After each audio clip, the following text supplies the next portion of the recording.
what is the value of a degree at Harvard versus a degree at whatever? It's that you know that the people who are examining you, who are checking your knowledge, are doing so with more expertise than someone else. And so, okay, you might say, but then the students will use ChatGPT to write their exams, sure, but they won't be able to use ChatGPT in oral exams. So my prediction is that we're going to see oral exams become more and more important. In Germany, the standard oral exams. Mhm. It's a standard you could for testing advanced knowledge, and boy oh boy is it powerful because it's a two-prover system. Um, it's an interactive proof. You ask the question, the student replies, and then you say, "Did you really mean this? Maybe you want to talk in this direction." And so you have a interactive uh, two-player proof, and those are strictly more powerful than one-way interactive, non-interactive proofs. So I think like that's why I'm a huge fan of the oral exam. But now hit me. I think you probably have a different perspective. Yeah, no, I agree with everything that you said. We also had when I was at Perimeter teaching in the Sci program, we had oral exams for the major courses, and I also thought they were like good at digging into various kinds of things. Yes, But at the same time, like I would have never passed an oral I exam. know. This is the irony. Yeah. Because I don't. That's just not how my brain thinks. Like Yeah.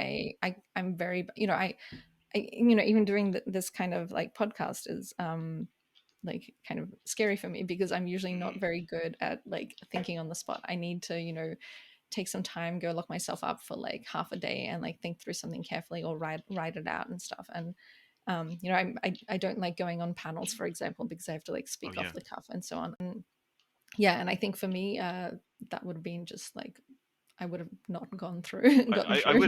would have Um, crashed and burned. Like, yeah, let me be clear.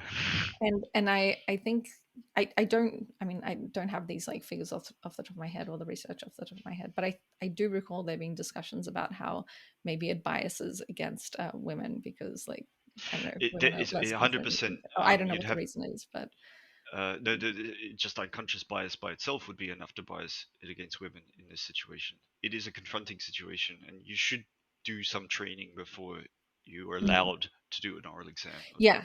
So I would say I definitely was not trained to do oral exams. Like we were thrown into like sorry, do you mean as an examiner or As as an a examiner, yeah. yeah, as an examiner I was not trained I well know to do this that is and I ridiculous, isn't it? wish I was.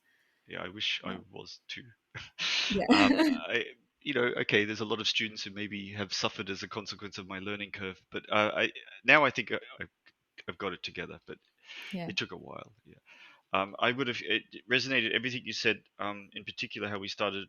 I don't like off the cuff situations. I'm actually pretty scared of them. So a panel discussion for me is the ultimate nightmare. Yeah. Um, I oh my gosh, no way, no way. I would never do it. I decline hereby all Yeah. the Yeah. invitations Yeah. for the rest of my Yeah. life.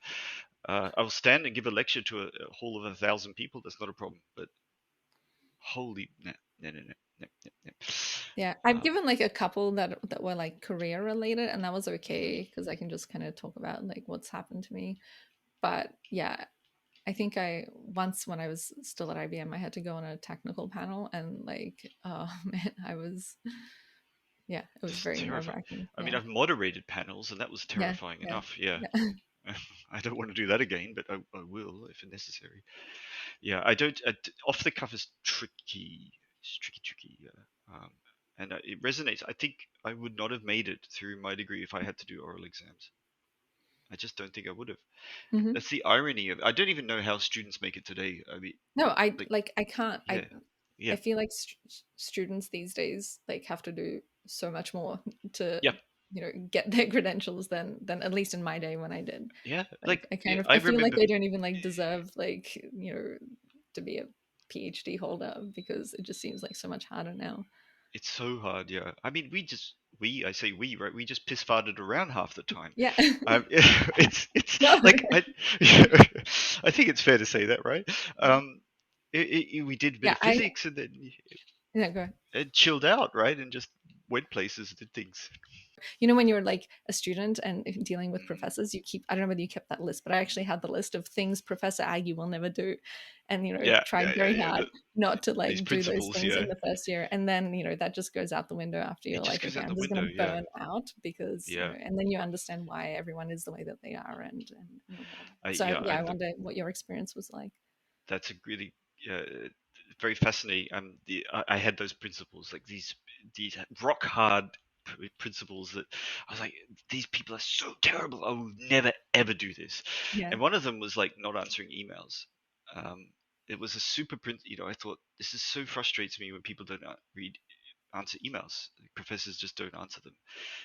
And now I shamefully admit there are emails that sit in my inbox for like Mhm. 4 weeks that are critical. Like they're not even like important. They're like critical, Yeah. and I can't get to them. It's not that I don't give a shit. I actually genuinely think that it's important, and I still don't get to it because of X Y Z.